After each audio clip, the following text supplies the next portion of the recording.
जय मूल निवासी साथियों, आपका मिशन का साथी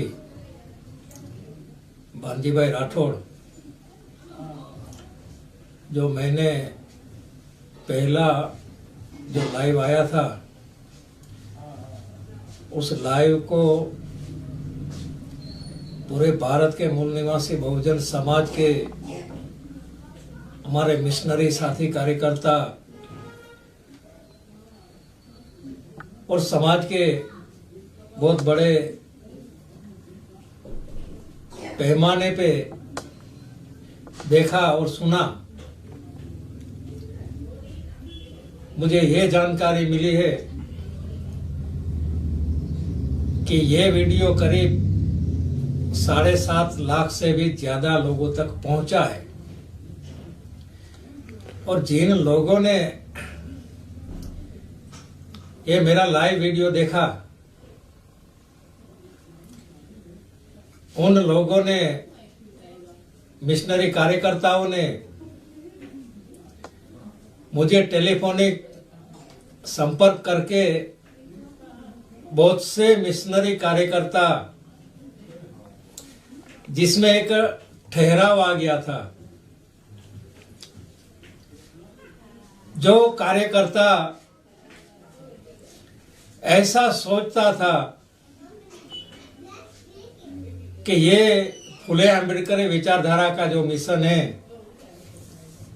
ये मिशन थमसा गया है,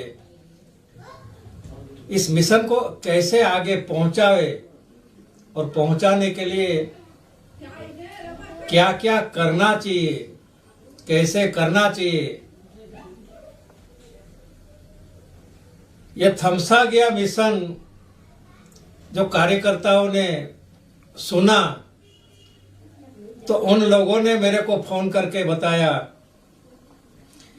कि आपकी बात हम लोगों ने सुना, सुनने के बाद हम लोगों में एक एनर्जी आ गई और अभी हमको ऐसा विश्वास हो गया कब यह मिशन अभी आगे बढ़ने वाला है। साथियों, मैंने पहले ही बताया था कि वामसेप के फाउंडर, वामसेप के संस्थापक हमारे आदरणीय कांसीराम साहब, खापड़े साहब, दीना भाना साहब, उन लोगों ने इस संगठन की इस नींव को रखा है। ये नींव इतनी मजबूत है कि इस नींव को कोई हिला नहीं सकता है, ना इसको कोई कमजोर कर सकता है, क्योंकि ये नींव इतनी मजबूत है कि इस नींव में जो भी इस मिशन से जुड़े हुए, मिशन को चलाने वाले जो हमारे कार्यकर्ता, जो हमारे लोग हैं, वो त्याग और समर्पण की भावना से जुड़े हैं, त्याग और समर्पण की भावना से कार्य करते हैं। और जो त्याग और समर्पण की भावना से कार्य करने वाले जो लोग होते हैं, वो लोगों में कभी अहम नहीं आता है, ना कभी ऐसे कार्यकर्ताओं में द्वेष भावना निर्माण होती है। क्योंकि जब भी हम खापड़े साहब को मैं देखता था, तो खापड़े साहब का चेहरा हमेशा प्रेरणा देता था, क्योंकि खापड़े साहब का जो त्याग और समर्पण था, उसी त्याग और समर्पण को जो हमारे मिशनरी कार्यकर्ताओं ने अनुभव किया है, देखा है, वो मिशनरी कार्यकर्ता, उसमें कभी अहम भाव नहीं आता है और ना वो मिशनरी कार्यकर्ता कभी भी अपने आप को उसमें ढूंढता नहीं है कि मैं कहां हूं। वो मिशन का काम निरंतर करता रहता है। जो मिशन बामसेफ रूपी है, उस मिशन में जो संस्थापक काशीराम साहब, खापड़े साहब और दीनाभाना साहब,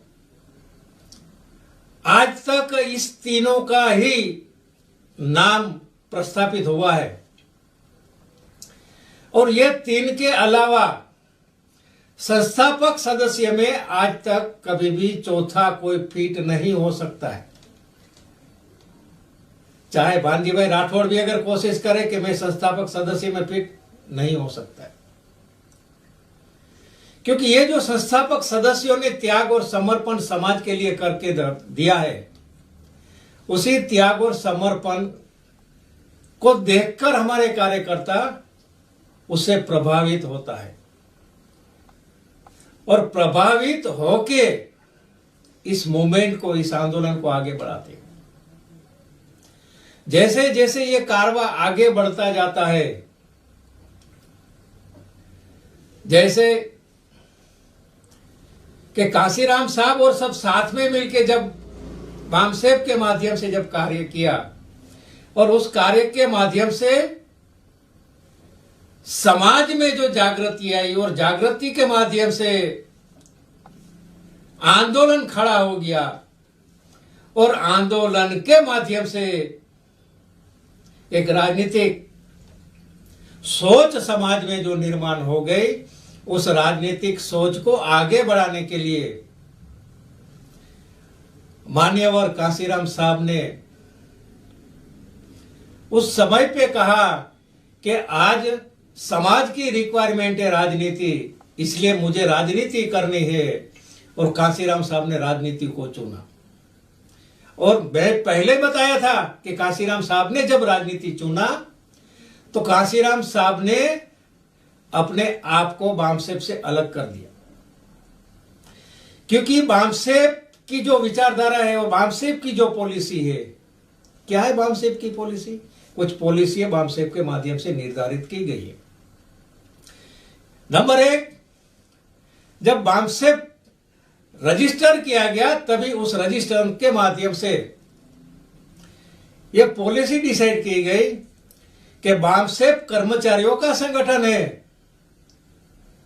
और कर्मचारी का संगठन होने के नाते ये जो कर्मचारी समूह है वो राजनीतिक तौर पे समर्थन या सपोर्ट नहीं कर सकता है। इसलिए पहले रखा कि बामसेफ नॉन पॉलिटिकल है, गैर राजनीतिक। दूसरा कि बामसेफ के माध्यम से जो एससी, एसटी, ओबीसी और कन्वर्टेड माइनॉरिटी के समूह को जो जोड़ना चाहते हैं, इसका मतलब कि हर जाति, हर धर्म के समूह को जो डिसाइडेड है उनको हम जोड़ना चाहते हैं। तो हम एक धर्म की बात नहीं कर सकते हैं, इसलिए बामसेफ को गैर धार्मिक, कोई एक धर्म को नहीं मानने वाले लोग इसमें। तीसरा, बामसेफ कर्मचारियों का संगठन होने के नाते कर्मचारी रोड के ऊपर संघर्ष नहीं कर सकता है, इसलिए गैर संघर्ष। ये तीन जो पॉलिसी के मुद्दे जो डिसाइड करके रखे हैं, उस पॉलिसी के मुद्दे के तहत बामसेफ के कार्यकर्ता आगे बढ़ रहे हैं। उसके दिमाग में कभी यह सोच नहीं आती है कि मैं ये धर्म का हूं या मुझे ये धर्म का प्रचार करना चाहिए। गैर धार्मिक वो कभी ये प्रचार नहीं कर सकता है कि मुझे कांग्रेस का समर्थन करना चाहिए, मुझे भाजपा का समर्थन करना चाहिए, मुझे इसका करना चाहिए, क्योंकि गैर राजनीतिक संगठन है। ये जो बामसेफ संगठन जो निर्माण किया है वो इस देश की व्यवस्था है, इस व्यवस्था को परिवर्तित करने के लिए किया है। और इस व्यवस्था परिवर्तन के माध्यम से जब समाज में जागृति आती है, उस जागृति के फलस्वरूप संगठन के माध्यम से समाज की अपेक्षाएं होती है कि बामसेब के माध्यम से आप लोगों ने जागृत तो कर दिया है, लेकिन समाज की जो समस्या है, समस्याओं का समाधान करने के लिए आंदोलन की रिक्वायरमेंट होती है। और जब आंदोलन की रिक्वायरमेंट पूरी करने के लिए, फुलफिल करने के लिए आंदोलन करने का एक संगठन बनाया जाता है जो बामसेब से विपरीत होता है। बामसेब के दिशा निर्देशन के माध्यम से दूसरा संगठन बनाया जाता है, जो दूसरा संगठन के माध्यम से आंदोलन निर्माण होता है। उस आंदोलन का नेतृत्व करने वाली सोच और आंदोलन करने का नेतृत्व निर्माण करना पड़ता है। साथियों, 2 साल पहले जब कोरोना आया था और उस समय पे मैं मध्य प्रदेश में था और वहां मध्य प्रदेश में लॉकडाउन की वजह से कम 6 महीना तक भोपाल के कार्यालय में था। उस समय पे मैंने हमारे नेतृत्व को एक लेटर लिख के बताया था, लिख के दिया था कि इस देश के अंदर बामसेब के माध्यम से जो हम जन जागृति अभियान चला रहे, उस जन जागृति अभियान के तहत जो समाज में आज जो भावनाएं निर्माण हुए, उसको आंदोलन की रिक्वायरमेंट है और आंदोलन के माध्यम से फिर समाज में राजनीतिक सोच निर्माण होगी। तो उस लेटर में मैंने डाला था कि हमें संगठन, आंदोलन और राजनीति, ये त्रिस्तरीय नेतृत्व हमें अलग अलग क्षेत्र में, तीनों क्षेत्र में अलग देना होगा। और ये त्रिस्तरीय नेतृत्व अगर हम लोग देते हैं तो त्रिस्तरीय नेतृत्व के माध्यम से राजनीति करने वाले राजनीति करेगा, आंदोलन करने वाला आंदोलन करेगा और बाकी संगठन के चलाने वाले मिशनरी कार्यकर्ता इसको मदद करेगा। यह त्रिस्तरीय नेतृत्व के संदर्भ में मैंने जब लेटर नेतृत्व को दिया था, सचिवालय को भेजा था, लेकिन आज तक उसका कोई रिप्लाई नहीं मिला था। मेरा कहने का मतलब है कि इस देश के अंदर बामसेब कर्मचारियों का संगठन है और बामसेब का जो राष्ट्रीय अध्यक्ष होता है, उस राष्ट्रीय अध्यक्ष आंदोलन के संदर्भ में अगर बात करेगा और राजनीतिक बात करेगा तो यह कंट्रोवर्सी निर्माण हो जाएगी, यह कंट्रोवर्सी निर्माण हो जाएगी। इसलिए यह त्रिस्तरीय नेतृत्व निर्माण करने की और त्रिस्तरीय हम लोगों को 3 जगह पे कार्यालय खोलने की मैंने बात रखी थी कि संगठन का कार्यालय कहां होना चाहिए, आंदोलन चलाने का कार्यालय कहां होना चाहिए और राजनीति करने का कार्यालय कहां होना चाहिए। और इनके ऊपर कंट्रोल रखने के लिए मैंने पूरा डिटेल में उस लेटर को डाला था। मैं आने वाले समय में वो लेटर भी सोशल मीडिया में आप लोगों के समक्ष रखूंगा। अगर ये बात अगर मान लो ये मानी गई होती तो मैं मानता हूं कि आज जो हमारा जो नेतृत्व है, उस नेतृत्व को बामसेब भी चलाना है, आंदोलन भी चलाना है और राजनीति भी करनी है। अब इससे क्या होता है कि जो बामसेब के माध्यम से जो कार्यकर्ताओं के दिमाग में ये सोच निर्माण होती है कि बामसेब संगठन गैर राजनीतिक संगठन है और ये गैर राजनीतिक संगठन होने के नाते बामसेब के राष्ट्रीय अध्यक्ष कभी भी उसको राष्ट्र की प्लेटफॉर्म में जाकर राजनीतिक बात नहीं करनी चाहिए। अगर ये करते हैं इसका मतलब कि बामसेफ के कार्यकर्ता संकट में आ जाते हैं। बामसेफ के जो मिशनरी कार्यकर्ता है, वो मिशनरी कार्यकर्ता कभी भी आवाज उठाने का काम नहीं करता है। क्यों नहीं करता है? क्योंकि बामसेफ के जो कार्यकर्ता है वो समर्पित कार्यकर्ता है, और समर्पित कार्यकर्ता हमेशा नेतृत्व के ऊपर विश्वास करता है। और जब नेतृत्व के ऊपर विश्वास करता है तो उस नेतृत्व को भी, समाज को और कार्यकर्ताओं को भरोसा दिलाना चाहिए, विश्वास दिलाना चाहिए। और जब वो भरोसा और विश्वास टूट जाता है, चाहे इधर टूटता है चाहे उधर टूटता है, तब समस्या खड़ी हो जाती है। खापड़े साहब बताते थे कि बामसेफ के कार्यकर्ताओं को मिशनरी काम करना चाहिए, व्यवस्था परिवर्तन का काम करना चाहिए, उनको इधर उधर भटकाव नहीं होना चाहिए। क्योंकि बामसेफ का जो उद्देश्य है वो महान उद्देश्य है, और महान उद्देश्य के लिए महान काम करना होगा। और महान काम करने के लिए जो मिशनरी कार्यकर्ता है उनको जान की बाजी लगा देना चाहिए। यही मिशन की सोच है। हमारे महापुरुषों ने यही मिशन का काम करने के लिए अपनी जान की बाजी लगा दी है। हमारे महापुरुष ज्योतिराव फुले जी, जब इसके काम को ज्योतिराव फुले जी ने अपने हाथ में लिया, तब उसका सबसे पहला विरोध दुश्मनों ने उसके घर से करवाया।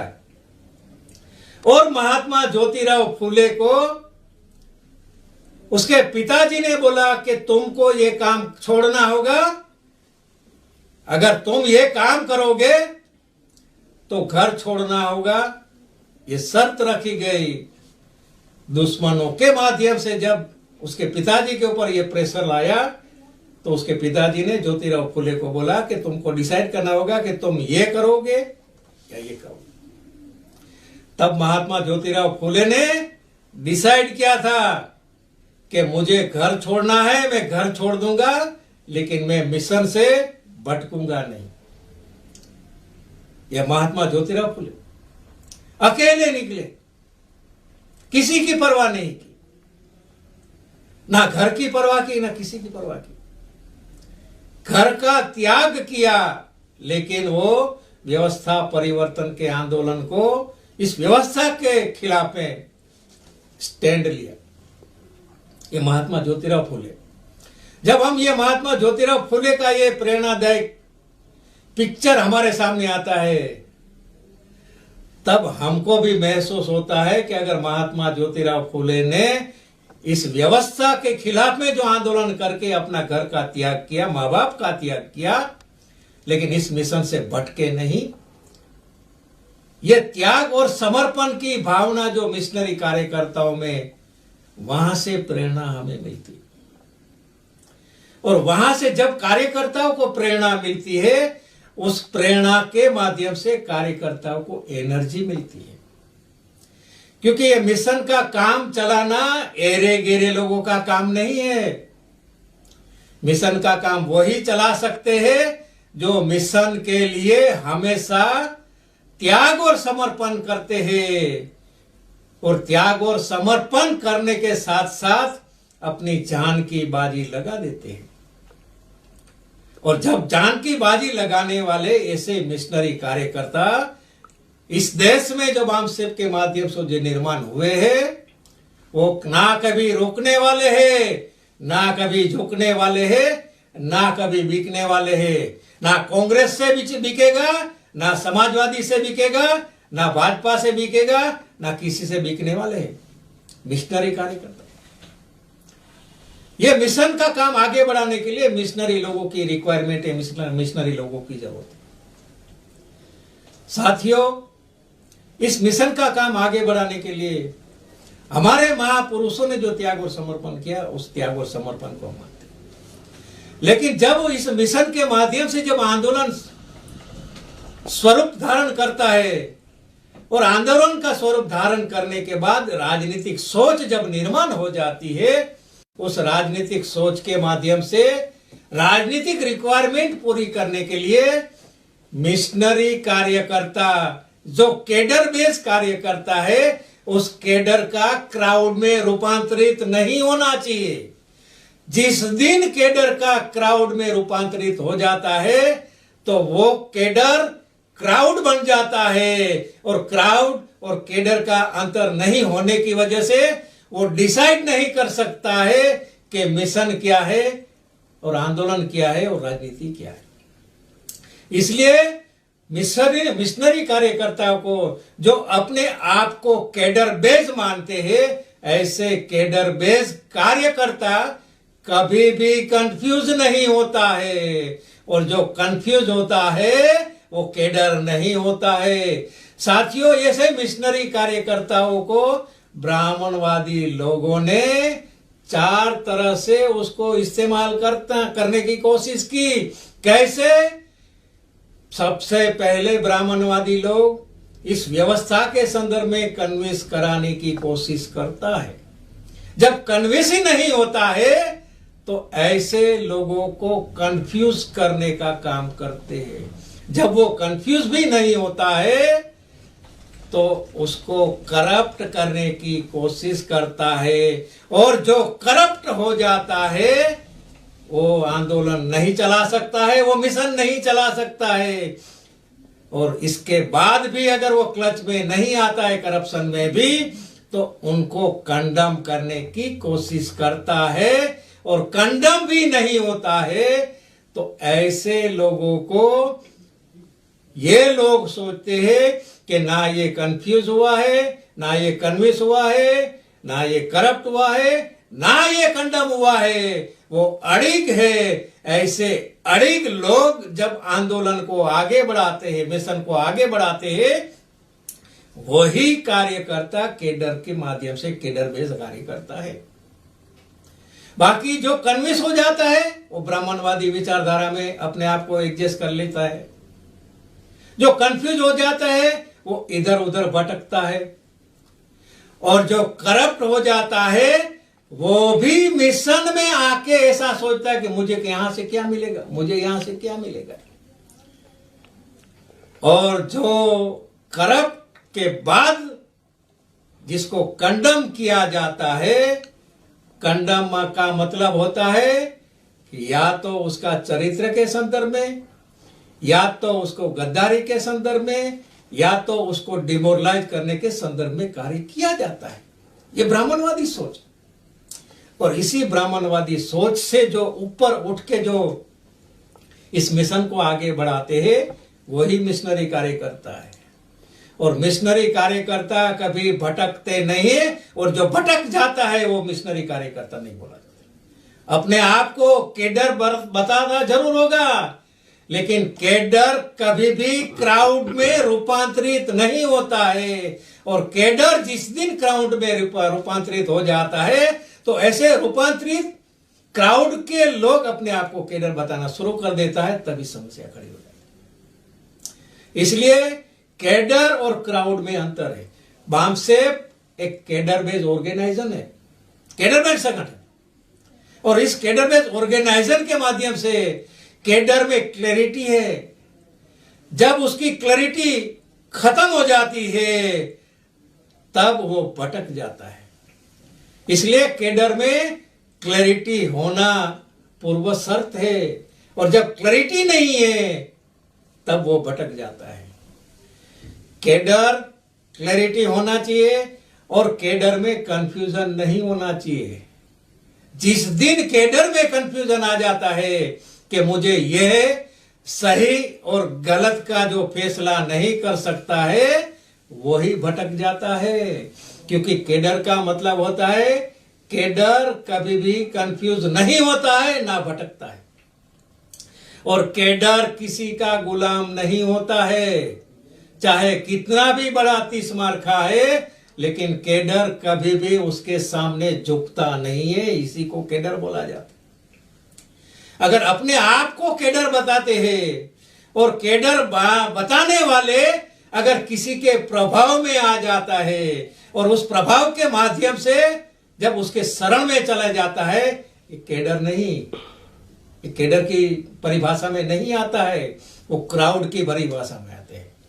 और जो क्राउड की परिभाषा में आता है लेकिन केडर का अगर लेबल लगाता है, ये बहुत गलत बात है। इसलिए केडर को हमेशा ये सोचना चाहिए कि क्या गलत है क्या सही है।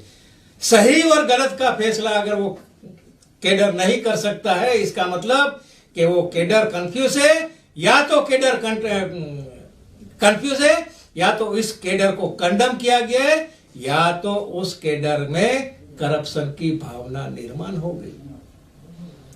साथियों, आज इस देश के अंदर ये जो इस व्यवस्था परिवर्तन का जो आंदोलन चल रहा है, मैं देख रहा हूं और आप सब देख रहे हैं कि ये थमसा गया है, ये थमसा गया है। अब इसको आगे बढ़ाना है। हमारे कुछ कैडर ये सोचते हैं कि क्या होगा इस आंदोलन का, क्या होगा इस संगठन का, क्या होगा इस मिशन का, क्योंकि मुझे ऑल ओवर इंडिया से हमारे कार्यकर्ताओं को फोन आता है और फोन में वो बताते हैं कि आपने जो प्रेरणादायक, जो आपने जो लाइव आकर जो बातें बताई, उससे हमारा हौसला बढ़ा है, उससे हमें रास्ता मिला है, और इसलिए हम ये सोचते हैं कि ये अभी केडर और कार्यक्रम और मिशन ये जो रुक गया है, आपने उसको थोड़ा हवा दिया है, लेकिन आप बार बार लाइव आके अगर हम लोगों को प्रेरित करोगे, इसलिए मुझे ये दोबारा प्रेरित लाइव आके बताने की जरूरत पड़ी है। साथियों, केडर को क्या करना चाहिए वो डिसाइड करना होगा। क्या मिशन को आगे बढ़ाना है? अगर मिशन को आगे बढ़ाना है तो मिशनरी कार्यकर्ताओं की हमें जरूरत है। हम सब मिशनरी कार्यकर्ता हैं, और मिशन को मानने वाले कभी भी अपने आप को संगठन में ढूंढते नहीं है कि संगठन में मैं कहां हूं। और जो लोग संगठन में अपने आप को ढूंढते हैं, एडजस्ट करने की कोशिश करते हैं, वो केडर नहीं होते। क्योंकि समाज में एक मिशनरी कार्यकर्ता है और दूसरा संगठनात्मक दृष्टिकोण से जो स्ट्रक्चर के माध्यम से, जो मैंने पहले भी बताया था, उस स्ट्रक्चर में अपने आप को एडजस्ट करने वाले। संगठन का स्ट्रक्चर और मिशन का स्ट्रक्चर ये दोनों अलग है। मिशनरी कार्यकर्ता कभी भी अपने आप को हाईलाइट नहीं करता है। मिशनरी कार्यकर्ता नीचे के कार्यकर्ता को अपना कंधा देके ऊपर भेजने की कोशिश करता है, प्रोत्साहन देता है, और प्रोत्साहन देके उसको आगे बढ़ाने का काम करता है। कभी भी मिशनरी कार्यकर्ता जूनियर कार्यकर्ता में अपना प्रभाव निर्माण नहीं करता है, और जिस दिन सीनियर कार्यकर्ता ने जूनियर कार्यकर्ता में प्रभाव निर्माण कर दिया, और वो जूनियर कार्यकर्ता सीनियर कार्यकर्ता में जब प्रभाव में आ जाता है, तब गुटबाजी बन जाती है, और उसी गुटबाजी के माध्यम से मिशन और संगठन दोनों खतरे में आ जाते हैं। इसलिए खापड़े साहब कहते थे, और उस समय पे खापड़े साहब ने 1991 में जो मैंने पहले ही बताया था कि बामसेप के 50 सीसी सदस्य एक तरफ थे, और खापड़े साहब और उसके साथ 3 लोग मिलके अलग हुए, और यह बताया था कि हमने संगठन छोड़ा है लेकिन हमने मिशन नहीं छोड़ा है। हम मिशन को आगे बढ़ा के संगठन का स्ट्रक्चर निर्माण कर देगा, और कर दिया। इसलिए संगठन और मिशन दोनों अलग चीज है। जो लोग मिशन के माध्यम से, फुले अम्बेडकर विचारधारा के माध्यम से मिशन चलाएगा, संगठन का स्ट्रक्चर अपने आप निर्माण हो जाएगा। इसलिए साथियों, आज मैं आप लोगों के समक्ष इसलिए लाइव आया हूं कि आप लोगों ने मुझे फोन करके बताया कि भांजी भाई, आप कब लाइव आ रहे हो? आज 3 दिन से मुझे फोन आ रहा है, इसलिए मुझे आप लाइव आना पड़ा है। और इस लाइव के माध्यम से मैं आप लोगों को एक अपील करना चाहता हूं कि कभी भी भटकना नहीं। भांजी भाई कभी भी भटका नहीं है, ना भटकने वाला है। जब तक इस जान में जान होगी तब तक इस मिशन को आगे बढ़ाते रहेगा और बढ़ाने में मदद करेगा। भांजी भाई राठौड़ में कोई महत्वाकांक्षा नहीं है, कोई महत्वाकांक्षा नहीं है। मिशन ही हमारी महत्वाकांक्षा है। और इस मिशन को आगे बढ़ाने के लिए, फुले अंबेडकर विचारधारा का मिशन को आगे बढ़ाने के लिए, समाज में हमको प्रस्थापित करने के लिए आज विकट परिस्थिति से हम गुजर रहे हैं। और इस विकट परिस्थिति का सामना करने के लिए मिशनरी कार्यकर्ताओं को आगे आना होगा। जो मिशनरी कार्यकर्ता निराश होकर कुछ का मिशनरी कार्यकर्ता जो बैठ गए हैं, उस बैठने वाले कार्यकर्ता को भी मैं अपील करता हूं कि आप लोगों को इस मिशन के कार्य को आगे बढ़ाना होगा, साथ सहकार देना होगा। और आने वाले समय में हम लोग साथ में मिलके इस मिशन को आगे बढ़ाएंगे।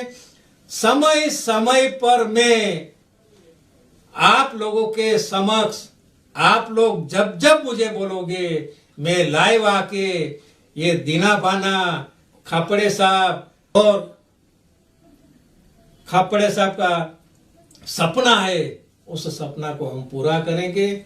ऐसी मैं आप लोगों से अपील करता हूं। आप लोगों ने मेरी बात ध्यान से सुनी। अगर आपको ऐसा लगता है कि मिशन हमको आगे बढ़ाना है, तो आगे बढ़ाने के लिए आप लोगों को साथ और सहकार देना होगा। धन्यवाद। जय मूल निवासी।